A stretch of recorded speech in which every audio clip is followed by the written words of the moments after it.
మీరు వింటున్నారు global voice వార్తలు. నాగార్జునసాగర్ ఎర్త్ డ్యాంపై చెలరేగిన మంటలు. నాగార్జునసాగర్ పైలాన్ కాలనీలోని ఎర్త్ డ్యాంపై ఆదివారం సాయంకాలం మంటలు చెలరేగాయి. ఈ మంటలు వ్యాపించడంతో ఎస్పీఎఫ్, డ్యాం అధికారులు వెంటనే జెన్కోకు చెందిన ఫైర్ ఇంజన్ను, హాలియా నుండి మరొక ఫైర్ ఇంజన్ను పిలిపించి మంటలను వ్యాపించకుండా ఆపివేశారు.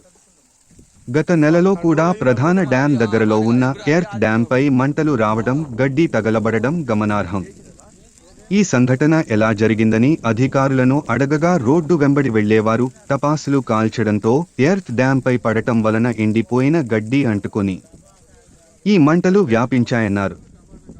Genco RI Pratap Naidu, Vijayapuri town SI Sampath Goud, ASI Pullaiah, ASI Mohammed, dam అధికారులు జేఈలు నరసింహమూర్తి, శ్రీకాంత్, డ్యాం సిబ్బంది దగ్గరుండి పరిస్థితిని అదుపులోకి తెచ్చారు.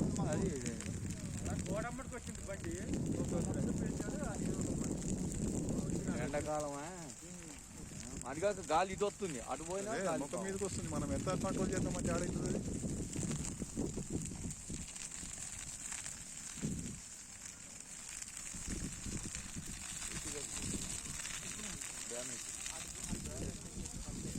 చెప్పాలి సార్, ఎవరు సార్ లేడా?